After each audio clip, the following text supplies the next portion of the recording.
오늘 말씀의 제목은 하나님의 맹세와 보증으로 세우신 예수 그리스도입니다. 하나님의 맹세와 보증으로 세우신 예수 그리스도.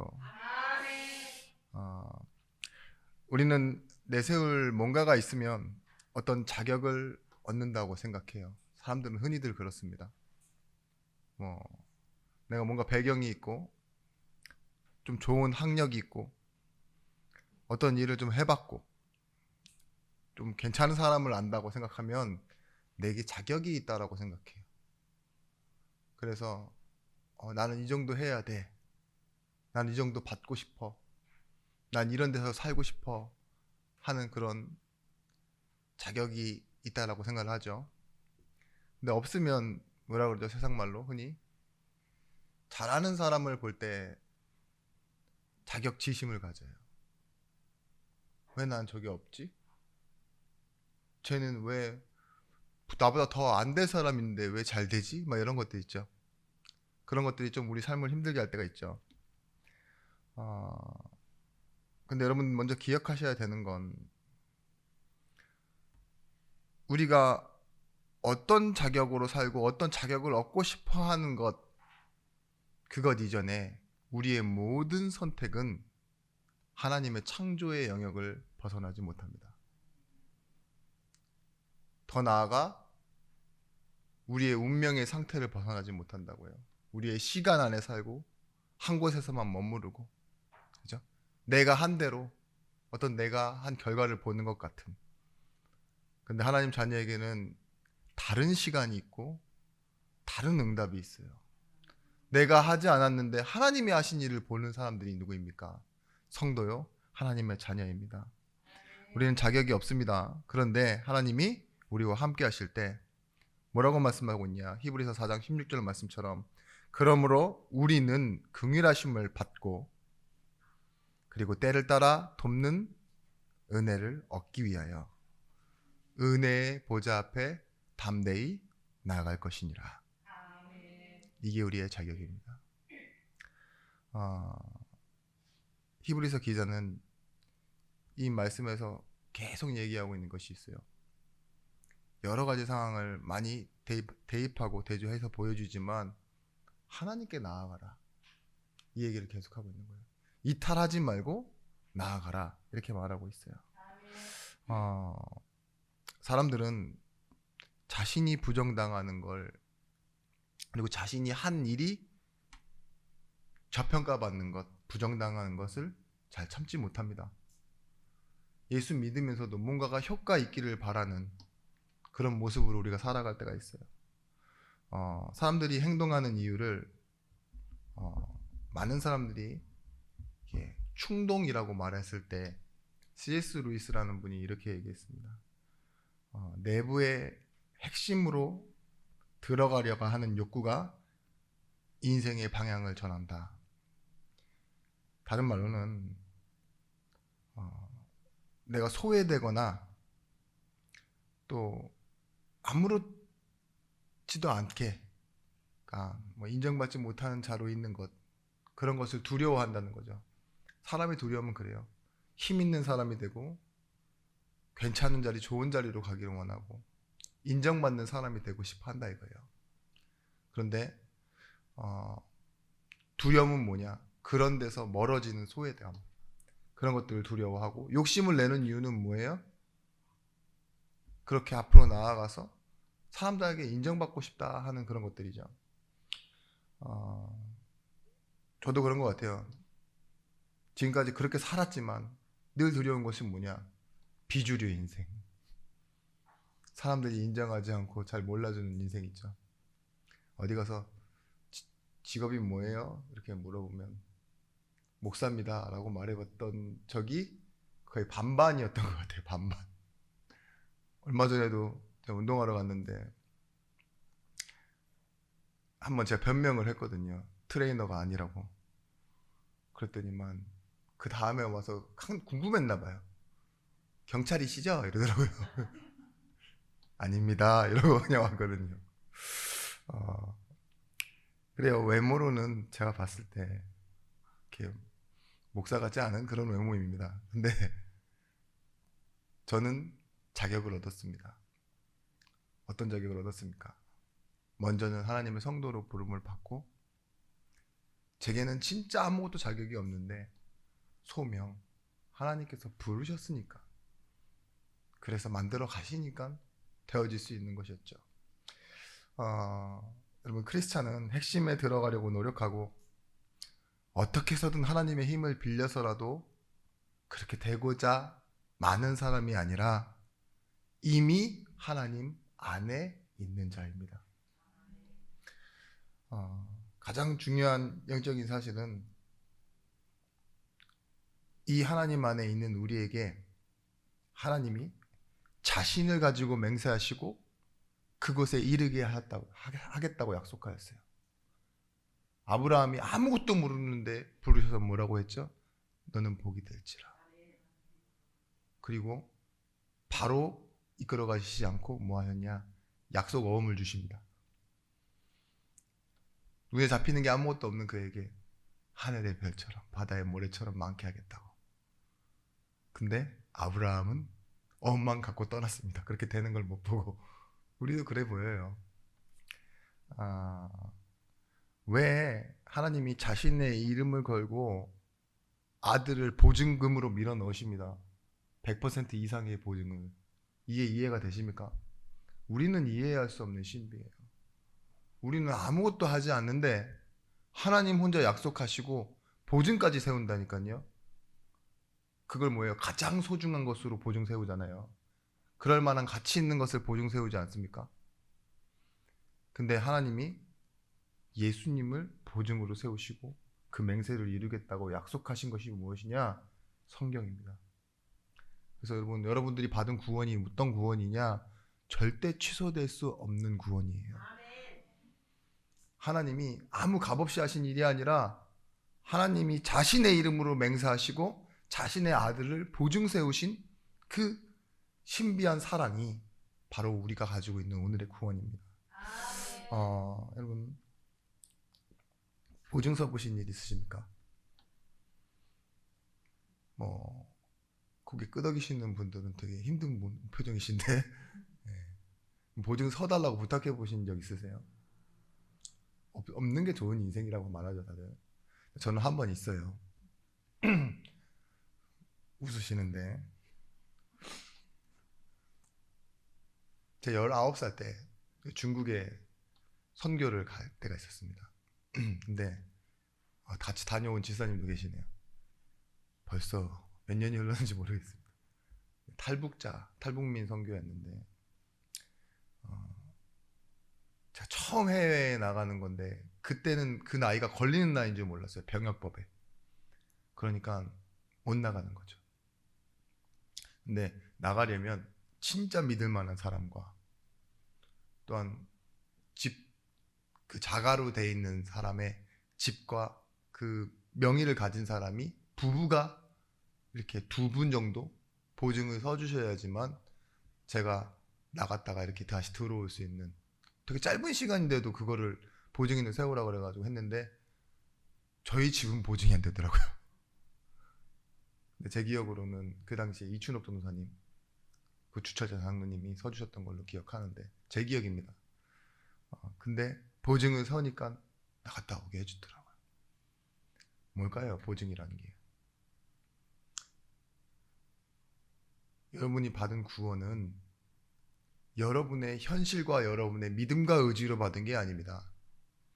예수 그리스도께서 보증되셨기 때문에 그것으로 십자가에서 죽으시고 다시 살아나신 그 부활이 내가 천국에 이르는 비밀이 됐다니까요.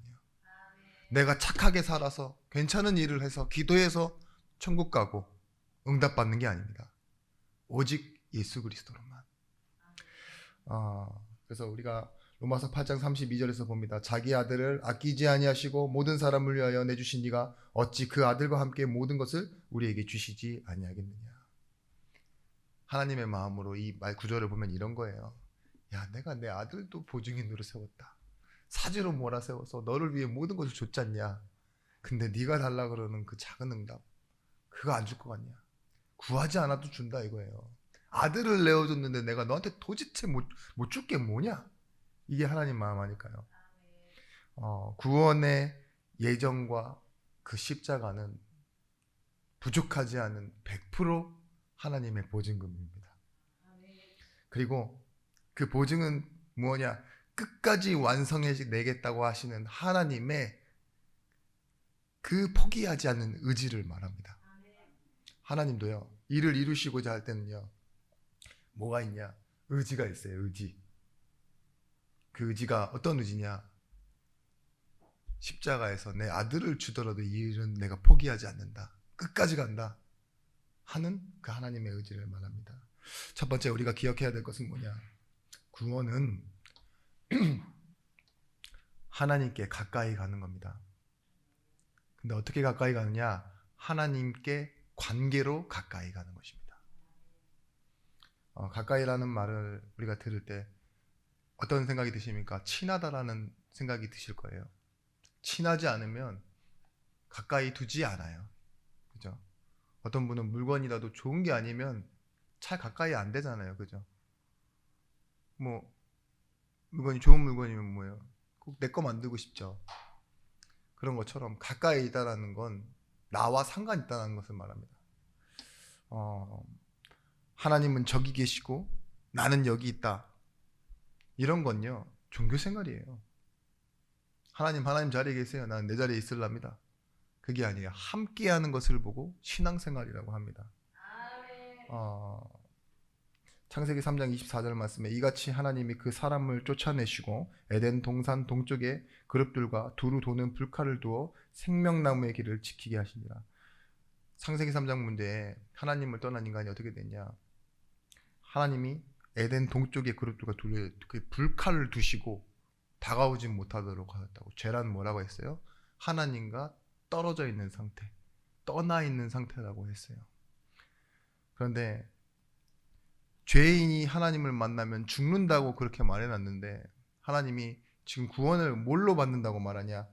가까이 가는 것이 힘이요 능력이요 구원일 뿐만이 아니라 오늘 나를 붙들어 주시는 힘이라고 말하고 있습니다. 그래서 구원은 하나님과 관계를 회복한 것을 말합니다. 성경에서 하나님과 우리의 관계를 뭐라고 말하고 있냐? 아브라함에게는 내가 너의 친구라고 얘기도 하셨어요. 와, 대단하시죠? 모든 것을 창조하신 주권자 하나님, 전능자 하나님이 아브라함한테 뭐라고 했냐?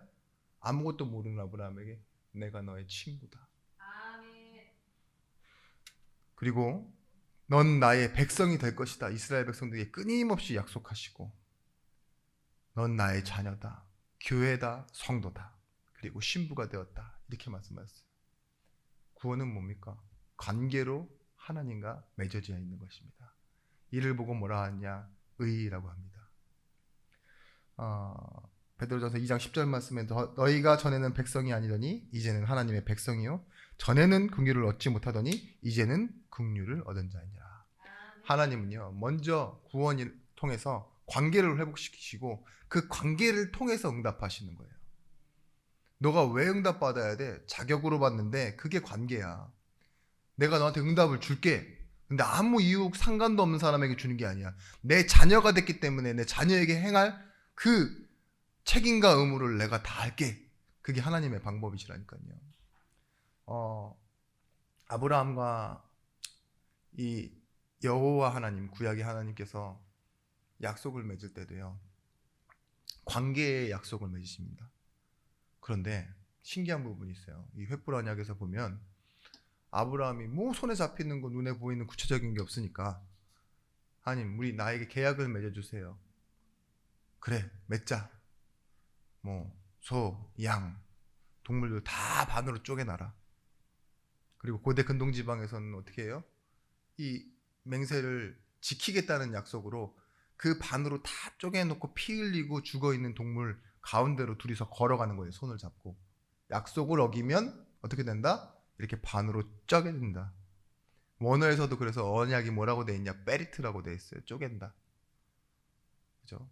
근데 이렇게 둘이 걸어가야 되는데 하나님이 약속을 지키시지 않은 하나님이에요. 왜냐? 나타나질 않으셔. 그러니까 아브라함이 슬쩍 저쪽 뒤에 가서 앉아서 졸고 있어요. 중요한 약속을 두고 약속을 지키지 않는 하나님을 아브라함이 놀래서 뭐 때로는 실망해서 앉아 있었겠죠. 근데 갑자기 횃불 하나가 탁 나타나더니 어떻게 하냐? 혼자 지나갑니다. 너는 약속을 받는 대상이지 약속을 지키는 대상이 아니다. 약속은 내가 했고 내가 지키겠다. 그래서 혼자 지나가신다니까요. 그걸 보고 횃불 언약이라고 해요. 마찬가지입니다. 하나님은요, 우리에게 하나님이 그 의무를 행하시고 책임을 다하실 수 있도록 관계를 만들어 놓으세요. 너는 나의 자녀다. 너는 내 백성이다. 그죠? 책임은 누가 져요? 왕이신 하나님. 그의 아버지이신 하나님께서 우리의 모든 책임을 지시고 이끌어 가신다는 겁니다. 오늘 이 7장 18절 말씀에 전에 있던 계명은 연약하고 무익함으로 패하고 율법은 아무것도 온전하게 못할지라 이에 더 좋은 소망이 생기니 이것으로 우리가 하나님께 가까이 가느니라. 여러분, 율법은 하나님께 가까이 가지 못한대요.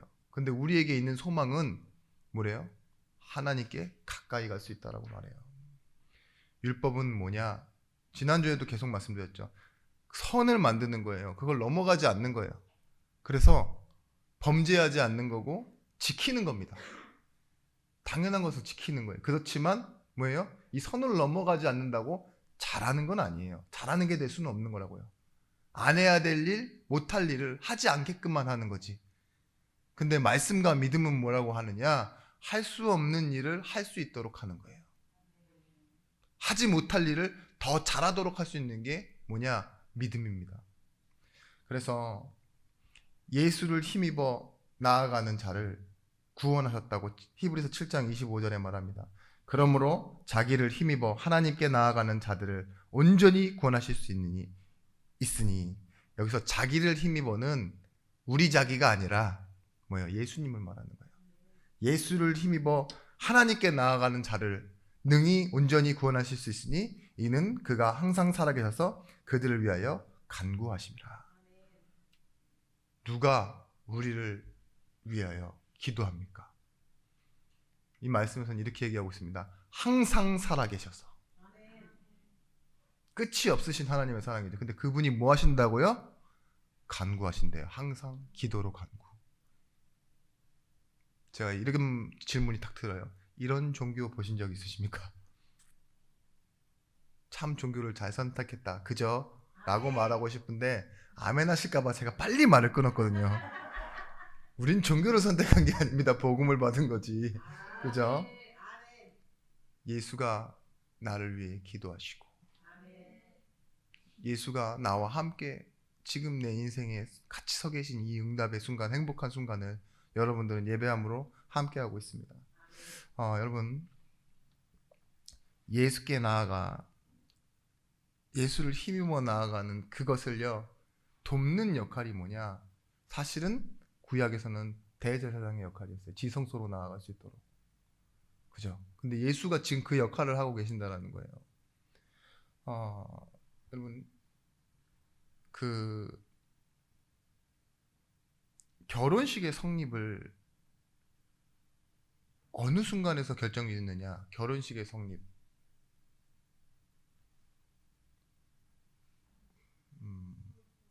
그쵸.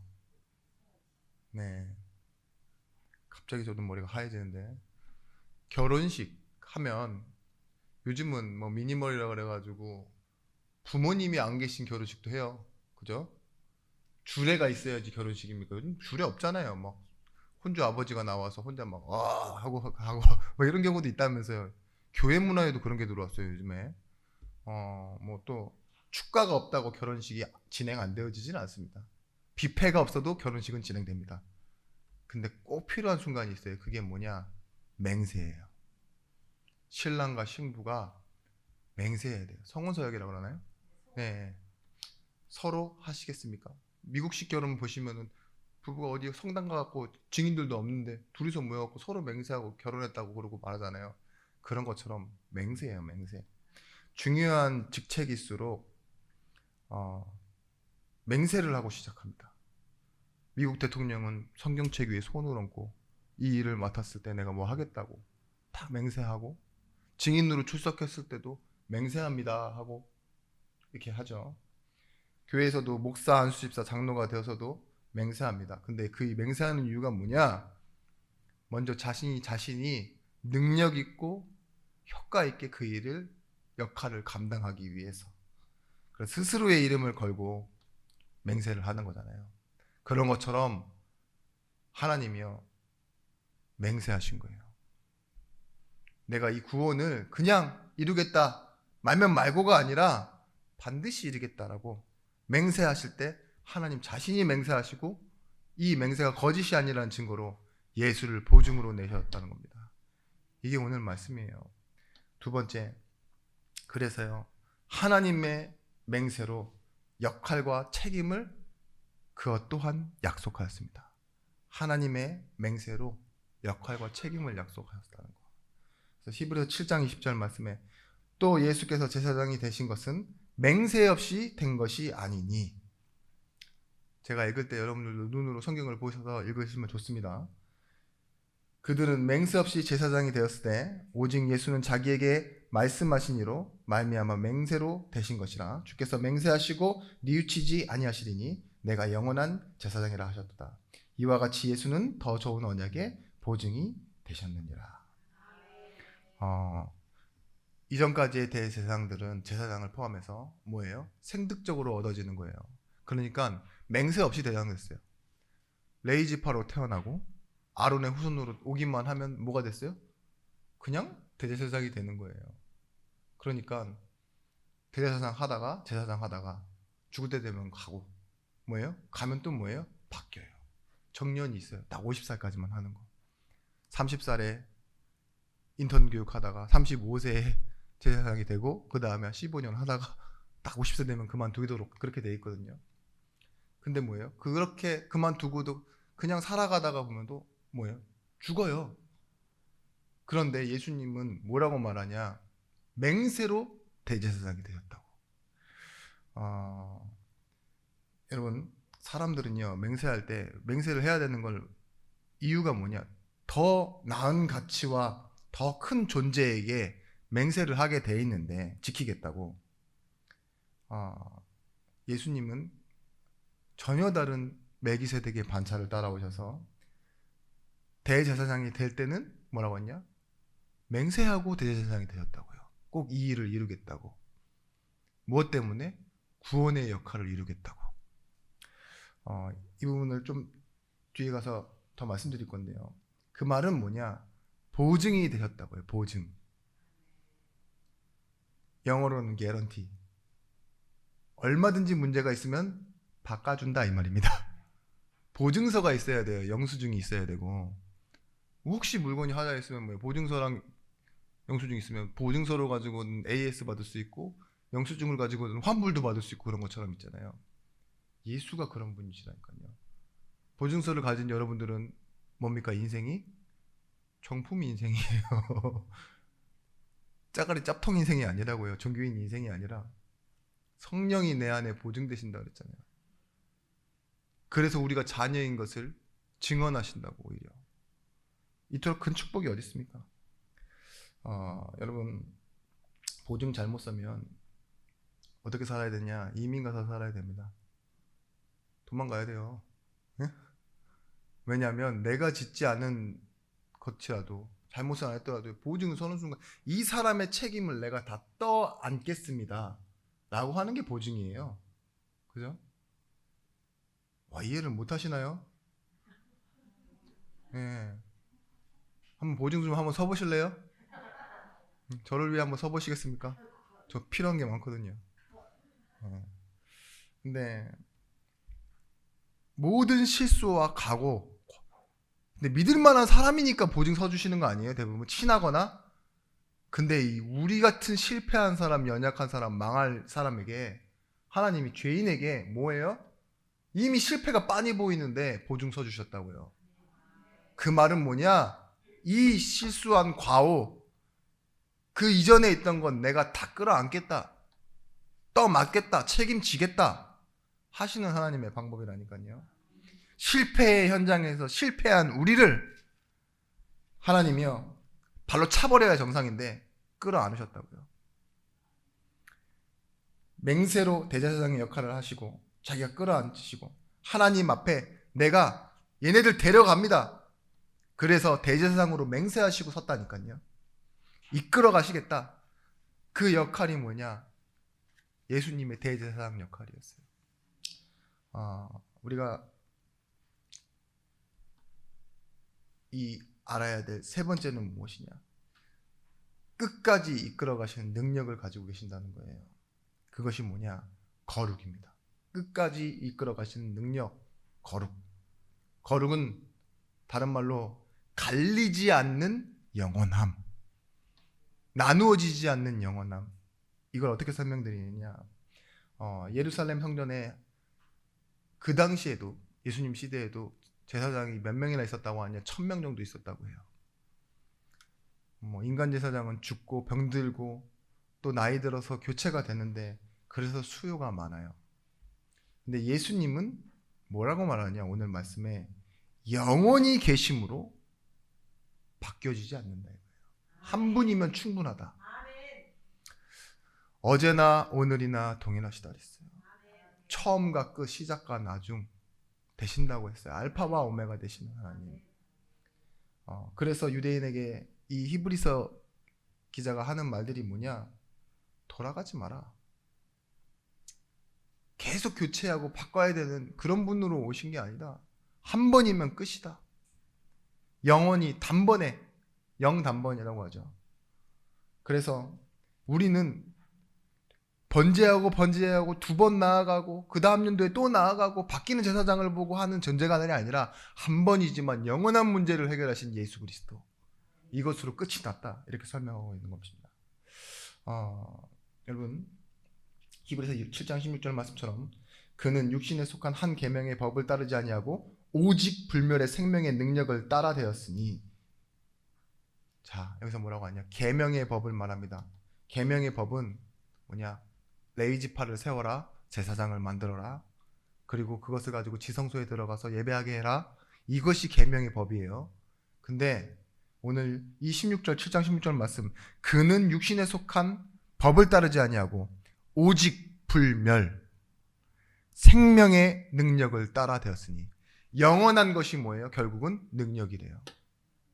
바뀌지 않는 능력. 하나님의 능력이 어떤 능력이겠습니까? 영원히 바뀌지 않는 능력이 하나님의 능력이라니까요. 하나님의 신실하심. 한국 대통령이 지금 몇 대 대통령인 줄 아십니까? 네, 우리 한국 나라의 역사는 좀 짧아요. 20대 대통령. 물론 중간에 많이 하신 분이 계세요. 10몇 년 하신 분 있잖아요. 그런 분들이 있고 대신에 3개월만 하신 분도 있고, 그런데도 불구하고 우리 이렇게 옛날 청와대 같은 데 가면 20대 대통령 사진들이 다 걸려 있어요. 미국 대통령은 몇 명이나 되겠습니까? 우리나라보다 거의 임기가 길어요. 원래 4년인데 연임을 거의 기본으로 합니다. 그래서 평균 8년이에요 다. 심각한 문제가 있어도 다 8년 시키더라고요, 미국. 그럼에도 불구하고 미국은 우리의 따블입니다. 40대 대통령이에요. 그러면 뭐예요? 대통령 집무실 들어가면은 대통령 40명의 사진이 이렇게 쫙 있다는 거예요. 어마어마하죠. 지금 우리 예준교회에 다 무양실에 들어가면 대제사장 예수님의 사진 한 장만 딸랑 걸려 있습니다. 1대 영원 이래가지고. 무슨 말인지 이해하세요? 많은 이름이 있어야 되고 많은 발자취가 있어야 되는 게 아니에요. 예수님 한 분이면 충분하다는 거예요. 불멸의 능력으로, 생명으로, 바뀔 필요 없이 그분이 완전히 끝내셨습니다. 그래서 오늘 25절 말씀, 자기를 힘입어 하나님께 나아가는 자들을 온전히 구원하셨으니 이는 그가 항상 살아계셔서 그들을 위하여 간구하십니다. 항상 살아계시고 우리를 위하여 기도하시는 대제사장 예수. 여러분, 26절 말씀, 악이 없고 이러한 대제사장은 우리에게 합당하니 거룩하고 악이 없고 더러움이 없고 죄인에게서 떠나 계시고 하늘보다 높이 되시니라. 여러분 의식적으로 목욕을 해서 깨끗해졌다는 것 제의적인 뜻만 아니라 정말로 순결하시다는 뜻이에요. 우리를 온전하고 흠없이 죄를 씻어 하나님 앞으로 데려가시는 일을 넉넉하게 완성하시는 이다. 그렇게 설명하고 있는 겁니다. 그러면서 이 7장 26절 말씀의 핵심 단어 합당하니 모든 필요를 채워주신다는 말이 합당하다 이 말이에요.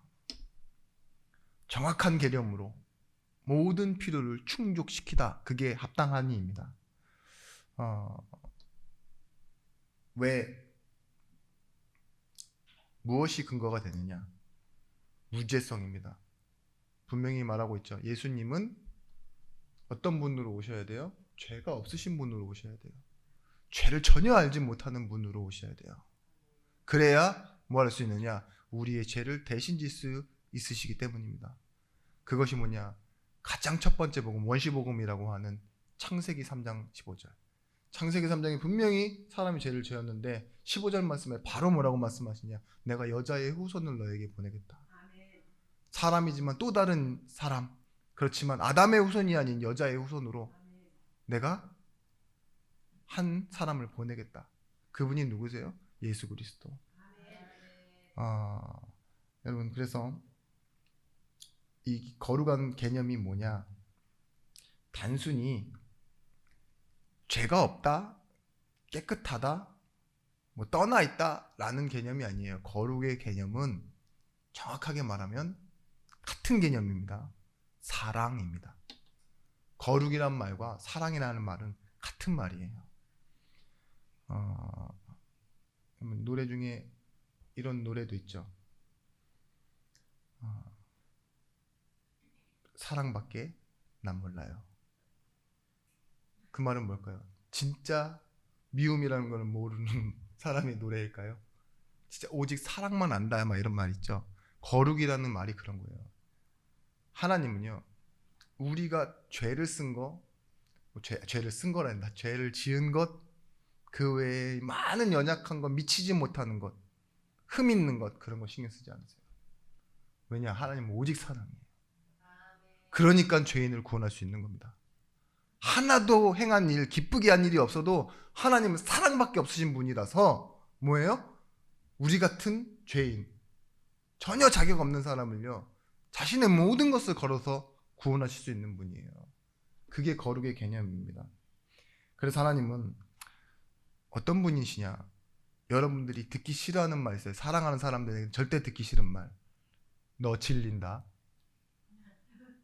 기분 좋으세요? 우리 권사님 이제 좀 질려요. 10년 봤더니만 못 보겠다. 좋으십니까 기분?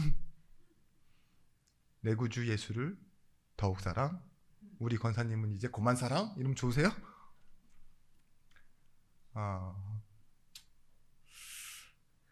하나님은 거룩하시기 때문에 실망하지 않으시고 미워하지 않으시고 지치지도 않으시고 질리시지도 않으세요. 그게 거룩입니다. 히브리서 7장 27절 말씀, 그는 저 대제사장들이 먼저 자기 죄를 위하고 다음에 백성의 죄를 위하여 날마다 제사 드리는 것 같이 할 필요가 없나니 그가 단번에 자기를 드려 이루셨습니다.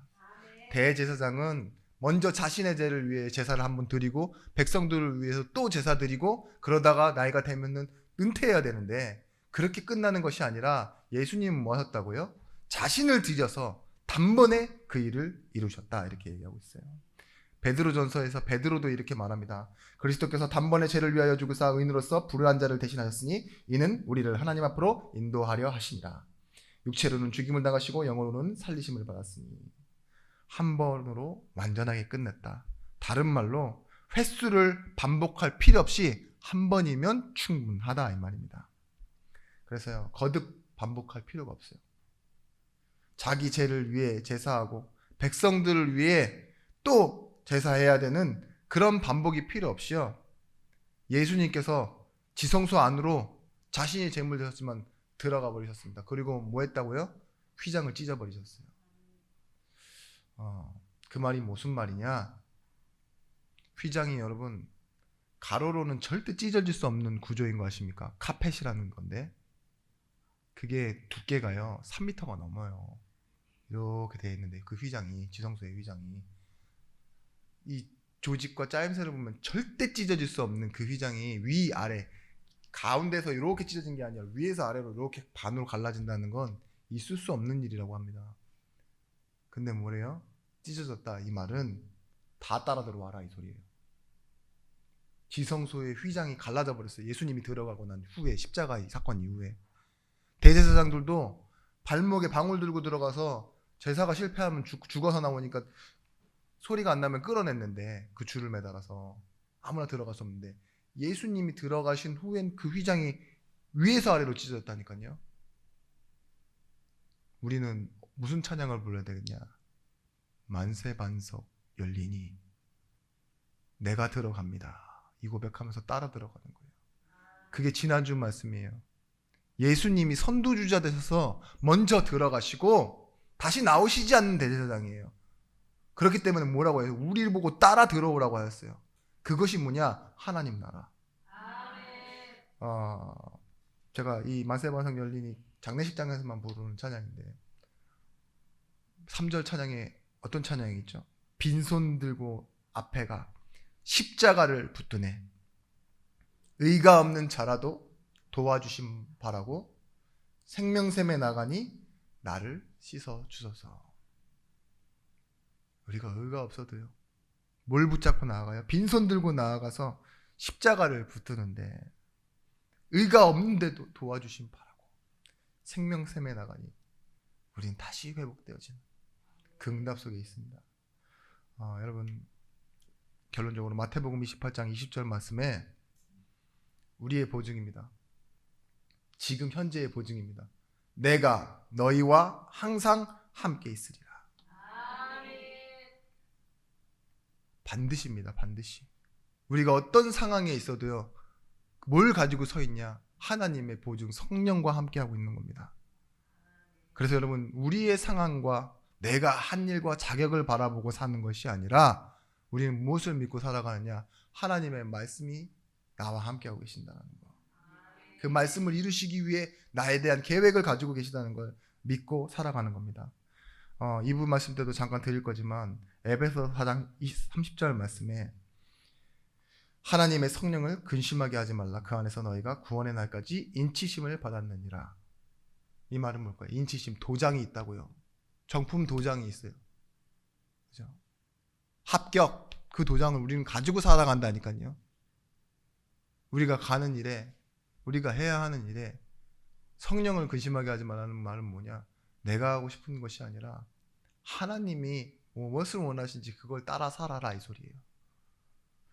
하나님을 기쁘시게 하는 인생 되시길 바랍니다. 우리에게는 찾을 응답과 받은 응답이 같아요. 내가 찾을 응답이 이미 예수 안에 있고 예수님은 모든 것의 답입니다. 그것을 보고 진리, 영원히 변하지 않는 사실이라고 말해요. 여러분, 도대체 어디서 답을 찾고 계십니까? 예수가 답입니다. 내가 곧 그 길이요 진리요 생명이니 나로 말미암고는 아버지께로 올 자가 없느니라. 그 말은 뭐냐? 우리 속에 착한 일을 시작하여서 그리스도의 날까지 이뤄가시는데, 이 일에 예수가 함께 계신다는 말은 불발 없이, 예외 없이, 중단 없이 완벽하게 하나님께서 일을 이루어 가신다는 겁니다. 그래서 로마서 1장 16절 말씀, 복음에는 하나님의 의가 나타난다. 그죠? 구원을 주시는 하나님의 능력으로 나타날 것이다. 의인은 어떻게 사느냐? 이를 믿는 믿음으로 산다. 나를 믿어주시는 하나님, 그걸 믿음을 우리가 가지고 살아가는 것. 그러니까 우리는 결국은 뭘 믿는다는 거예요? 하나님의 복증을 믿는다는 거예요. 하나님의 약속을 믿고 살아가게 된다는 거예요. 그래서 오직 의인은 믿음으로 말미암아 살리라 한 것 같습니다. 여러분, 거룩은 앞서 말씀드렸던 것처럼 사랑이라고 말했는데, 이 단어를 어디서 쓰느냐? 관계에서만 씁니다. 내가 어떠한 상황과 상태에 있어도 나는 너를 사랑한다. 그게 거룩이에요. 우리가 좀 멀리 있는 사람은 뭐라고 말하냐? 내가 잘하던 행동을 실수하거나 힘을 잃어가거나 계속 문제를 만든다. 그러면 뭐예요? 선을 그어버리죠. 형제끼리도 선 긋는다니까요. 전 봤습니다. 아주 가까이서 직접 체험했습니다. 선이 생겨요. 형제 가운데서도. 그죠? 근데 부모는 그렇지 않아요. 선이 그어져 있더라도 지우고 넘어서 가까이 다가오는 게 하나님의 사랑이에요. 뭐 어떤 영화 보니까 막 감옥에 가서 일부러 극적으로 만들었지만 그 유리벽 앞에서 막 소리 듣겠다고 막 손 대고 막 이러는데, 나이 들어도 변하지 않는 거 부모님 사랑인데, 생각해 보십시오. 자기 아들을 보증으로 세우고 맹세하신 하나님의 사랑. 여러분, 그 어떤 문제가 있다 할지라도 하나님은 못 오실 분이 아닙니다. 선을 지우고 넘어서 오셔서 자기가 하나님이시다, 내 아버지시다라는 걸 우리 마음속에 끝까지 설득해내시는 하나님. 그것 때문에 여러분들은 힘 있는 성도가 되는 것입니다. 잘해서 힘 있는 성도가 아니라 꾸준해서, 남이 인정해서 좋은 성도가 아닙니다. 하나님의 맹세로 보증을 받은 성도이기 때문입니다. 그래서 여러분, 처음 말씀드렸던 것처럼 기억하십시오. 우리는 때를 따라 돕는 은혜, 그 맹세와 보증이신 예수 그리스도로 인하여 어디로요? 은혜를 주시는 보좌 앞에 담대히 나아가게 되는 것입니다. 모든 필요를 합당하게 채우시는 예수 그리스도. 그것이 오늘 여러분의 소망이요, 내일도 여러분의 참된 능력입니다. 기도하겠습니다. 하나님, 오늘 하나님의 맹세와 증거로 우리가 성도가 되어졌고 자녀가 되어졌고 영원한 축복을 받았음을 고백합니다. 이것을 가지고 하나님이 하실 일에 완벽하게 또한 이끌림을 받는 성도들이 되어지게 하여 주시옵소서. 예수 그리스도의 이름으로 기도드렸습니다. 아멘.